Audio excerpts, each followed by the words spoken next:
और पहले बात ईद उल फितर की।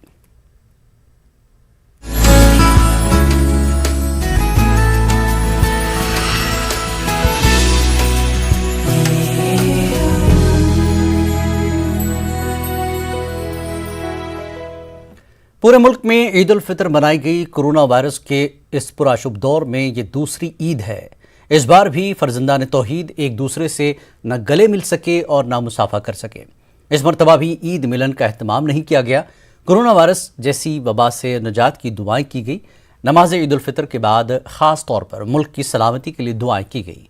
ज़्यादातर मकामात पर फर्जंदान तौहीद ने घरों में ही ईद की नमाज का एहतमाम किया।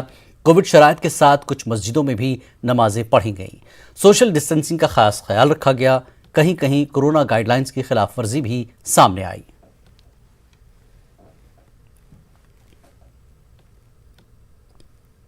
हैदराबाद पुराने शहर में हुकूमत की गाइडलाइन के मुताबिक ही नमाज ईद उल फितर अदा की गई। हैदराबाद की तारीखी मक्का मस्जिद में सिर्फ 4 मुसल्लियों की मौजूदगी में नमाज ईद उल फितर अदा की गई। शहर की तमाम मसाजिद के पास पुलिस जवानों को तैनात किया गया है। सुबह 6 बजे तक 10 बजे तक लॉकडाउन में नरमी है। इस दौरान आवाम अशिया ज़रूरिया खरीद रहे हैं। तेलंगाना भर में जुमला 20 घंटों का लॉकडाउन है। Hyderabad city police commissioner Anjani Kumar और एडिशनल सीपी चौहान ने पुराने शहर के मुख्तलिफ इलाकों का दौरा करते हुए सूरत हाल का जायजा लिया। पुलिस कमिश्नर अंजनी कुमार ने कहा कि लॉकडाउन के दौरान आवाम का ज़बरदस्त ताउन हासिल हो रहा है। हैदराबाद सिटी पुलिस के तरफ से सबसे पहले आप सभी को ईद उल फितर की मुबारकबाद पेश करता हूं।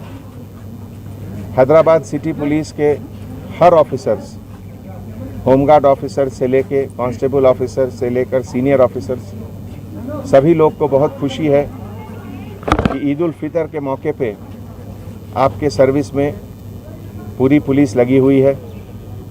आपकी सेफ्टी और सिक्योरिटी के लिए, कोरोना से आप लोग को बचाने के लिए ये जो 10 दिन का लॉकडाउन लगाया गया है, जिसके तहत आप लोगों का कोऑपरेशन बहुत अच्छा है।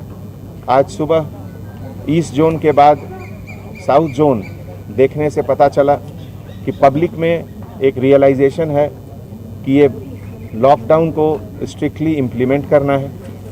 किसी भी सड़क पे लोग अभी नहीं हैं। सुबह में इसेंशियल आइटम खरीदने के बाद 10 बजे के बाद सब लोग अपने घर वापस चले गए और आज अभी इस वक्त हर रोड बिल्कुल वीरान है। और पब्लिक कोऑपरेशन का एक और चीज़ आज देखने को मिला कि अभी तक जितनी भी जगह प्रेयर्स हुई हैं, हर जगह प्रेयर्स केवल मस्जिद के सदर पेश इमाम ही किए 2-3 लोगों के साथ। पब्लिक प्रेयर्स घर पे ही कर रही हैं, तो घर में ही नमाज अदा हो रही है। ये बहुत अच्छी बात है। किसी भी ईदगाह में कहीं कोई गैदरिंग नहीं है, जो कि कोरोना वायरस को चेक करने के लिए बेहद ज़रूरी था। तो एक बार फिर से मैं हैदराबाद सिटी पुलिस के तरफ से आप सभी को शुक्रिया अदा करता हूं। रच्चाकुंडा कमिश्नर महेश भागवत ने लॉकडाउन पर अमलावरी की आवाम से अपील की। आज सीपी महेश भागवत ने हैदराबाद के मदाफाती इलाके हयात नगर, अब्दुल्लापुर मेट, एलबी नगर, मीरपेट व दीगर इलाकों का दौरा करते हुए सूरत हाल का जायजा लिया। उन्होंने मीडिया से बात करते हुए लॉकडाउन के दौरान पुलिस के साथ ताउन की अपील की, बसूरत दीगर केस दर्ज करने का इंतबा दिया। ఊరికి తిరుగుతున్నారు, వాళ్ళ మీద లాక్డౌన్ వయలేషన్ కేసెస్ మనం నమోదు చేస్తున్నారు. నిన్న కూడా దాదాపు 2400 కేసెస్ నమోదైంది. దాంట్లో 1600 కేసెస్ అది లాక్డౌన్ వయలేషన్ ఉంది. 700 పైన కేసెస్ ఇంకా మాస్క్ ధరించలేదు, అదర్వైజ్ మాస్క్ సరిగా ధరించలేదు అని అది పెట్టడం జరిగింది.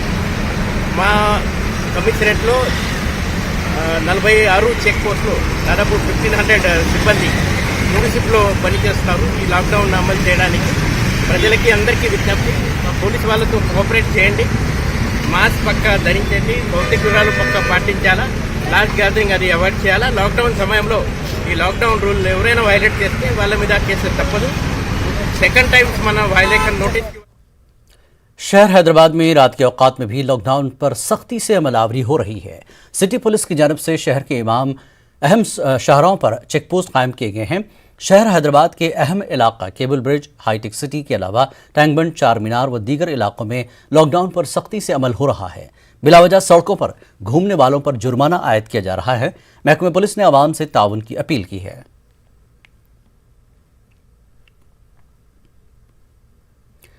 और वहीं तेलंगाना में कोरोना वायरस के केसों में गुज़श्ता चंद दिनों से कमी देखी जा रही है। कल एक ही दिन में रियासत भर में मजमूई तौर पर 71,221 अफराद का कोरोना टेस्ट किया गया, जिसमें से 4,693 अफराद कोरोना मुतासर पाए गए। कल एक ही दिन में कोरोना से 33 मरीजों की मौत हो चुकी है। महकमे सेहत की रिपोर्ट के मुताबिक कल कोरोना से मुतासरा 6,876 मरीज सेहतियाबी के बाद अस्पताल से डिस्चार्ज हो चुके हैं। रियासत में 56,917 एक्टिव केसेस हैं।